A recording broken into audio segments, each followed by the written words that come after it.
One of the things that I really enjoy doing is taking a basic meal that my kids love to eat and transforming that meal by adding in some healthier ingredients to elevate it a little bit.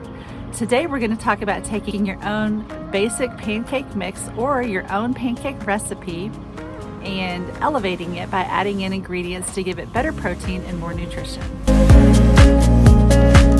First, you can start with making a homemade pancake mix. If you want to give even more protein to your pancakes, you can start with a high protein pancake mix. But in this case, I'm just using the Krusteaz pancake mix that you can get just about anywhere.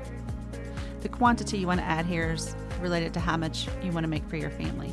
I just wanted to use up the rest of the bags, so I was measuring it as I went, just so I would have a clue how much liquid to add. Now I'm adding the amount of liquid called for in the recipe. The mixer I'm using here is the Bosch. I've had this Bosch mixer for about 15 years. I got it primarily when we were making lots and lots of loaves of bread. This Bosch machine can handle 6 loaves of whole wheat bread at a time. In this case, I'm using the little hooks that are lightweight and made for pancakes. You would not use those hooks for bread. Now that we've got the pancake batter just ready to go, we start adding in some healthier mix-ins. For example, this is chia seeds. These are some flax seeds. This is dried milk powder. I'm using dried milk powder because I had some on our prepper shelf that was going to be expiring soon, so I wanted to start using it up in recipes.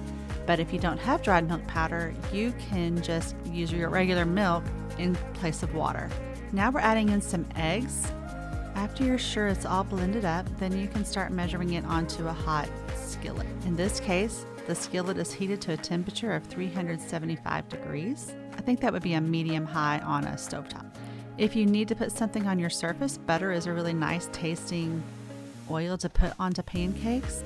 This particular pan doesn't require a lot of oil, so sometimes I'll put it on there just because it adds a nice taste to the pancakes, but it's not actually required. Pour your pancakes onto the pan. You want to make them kind of small. It makes them easier to flip and to handle as you're flipping them. If you make them too big, they kind of flop around a little bit and then end up getting all over each other, which makes it a little bit less cute. Here I'm adding a little bit more liquid to the batter. I felt like it was a little bit thick. You can do that at any time. When you add toppings in, sometimes it's a little hard to measure your water amount perfectly, so just add it if you need some. You'll know it's time to flip these pancakes when across the top of the pancakes, little bubbles will start to pop. You want it all the way into the center of the pancake, and then you know it's okay to flip them. These are nice and fluffy on the inside. When you go to serve these pancakes, just remember that you can put healthy toppings on them too. You can put fruit.